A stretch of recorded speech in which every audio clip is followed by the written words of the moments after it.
Hey, what's up, YouTube? This your boy Melvin. Tell one to my comment at you with your boys next door, season two, episode 4 review. All right. So the episode starts off with Tripp. He's making a phone call. Apparently, Tripp has been kind of like talking to or seeing this girl for 2 years, and apparently he has not told the girl that he likes men. So he's really been wrestling with that fact of the matter. So finally, he comes to the point. He's like, you know what? I gotta walk in my own truth. I'm gonna tell her. So, but he goes and tells her because she's been seeing all these things on social media and all the blog stuff. Um, and basically, she kind of tells him, "Look, is you gonna tell me you like me?" And so he basically finally admits it, and he gets a very positive response from it. And he was shocked because he thought that he was gonna get a very negative response for it. And she said, "No, it wasn't that she was mad at him. She was mad more because of the fact, like she said, it was 2 years, and she didn't. She felt like they should have been better than that. Like she could have told him, and but for 2 years, so I kind of understand. For 2 years she's kind of hurt. In 2 years, that's a long time to tell somebody you could have, you know. But she takes it very well. She says they're gonna be friends, but she feels like now she's got some closure, and now she can move on to. So I'm happy that Tripp was able to get a very positive response for that. Okay, so next thing we move on, and it's Jason. Jason and Dale go meet up, and basically Dale is going to meet up with Jason because Jason wants to hang some of Dale's art in his fashion show, but Dale wants to meet up because he's like, okay, I don't know that much about Jason, and I want to really know, like, can his brand stand on his own? Because a lot of times people will say, oh, I'm a designer or I'm this and that, but a lot of times their brands cannot stand on their own. So you know he just wants to say, okay, how is your line? How is it doing? And all of a sudden, it's crazy because Dale is like, okay, I don't know, I'd like Jason, but he may feel like he got something to hide. All of a sudden, Dale brings the idea of, well, would you collaborate with KJ on since he got managed maybe on Bear, like the Ted Bear the movie, and all of a sudden, KJ walks in, just crazy timing. So Dale, is asked, hey, he asked KJ, hey, would you ever collaborate with Jason on, with your managed brand with a bear? And basically, KJ's like, no, it's two different styles. Like mine is street, his is couture. And Jason has raises up a valid point. He's like, yeah, you might your brand might be street, but he's like, why would you say that to a designer?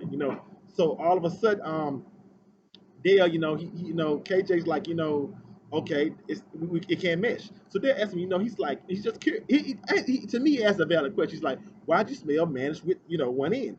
And so basically, KJ is like, I know I've done my research and all that. So KJ gets, he gets kind of hyped up the same way he got hyped up at Tripp, same way he got hyped up Mo. And so basically, like, Dale's like, you are very approachable, and I can, if you don't, if I don't F with you, if you want to F with me, I don't want to F with you. Yes, Dale gave it to him. Dale's like, you can say what you're gonna say, but I'm a grown man too. I can handle what it is. And so basically, you know, and I gotta say this, I'm not saying I don't know KJ personally, but I will say from the things that can happen, I gotta agree with Dale, and I'm not trying to bash KJ, but he does seem very unapproachable with certain things. I don't know, maybe that's editing, I don't know what it is, but he does seem kind of approachable. So basically, Dale's like, you know what? I'm gonna let y'all have that by Jason, KJ, yeah, and he leaves. And so after that, Jason asks KJ the question, is he right about the thing? Is everything 100% right? And KJ says yeah, and basically that's it. So the last scene involves Mo. Mo is basically in therapy because basically Mo wants to know, okay, what went wrong? Why did me and KJ lose friendship? What went on? And he basically doesn't know. He just wants to know why. And he wants to come to a realization of where him and KJ can be in the same room and not just walk past each other, not even speak, even if they could just get to a level, to a point to where they can just speak and maybe even get a common laugh. And so Mo's like, he's like, I did bring it up, and I may have been bold and all this, but he said, when I went home, he said those comments hurt me. So he brings up the point of, what if he brings KJ to the therapy session, he think that might help. And Doc said, if you can set it up, if you can bring it, it will be okay. So Mo's like, you know what, I feel like I have to get some kind of closure, and so I'm gonna see if I can reach out to him, and I'm gonna see if we can make that happen.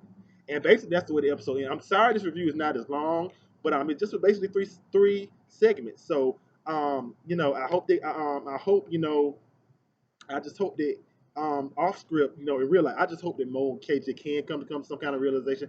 It did show in the preview that KJ does go to the therapy session. So hopefully that's next episode. So, hopefully everything will just, we're gonna see what it is. So this is just season two, episode four review of The Boys Next Door. Like I say, sorry it's not as long as most of my reviews, but it was only three main segments here. Make sure you share this video on all your social media sites, and make sure you follow me on all my social media sites at Melvin12. Love you guys. Boys Next Door, ATL season two. Bye. Review.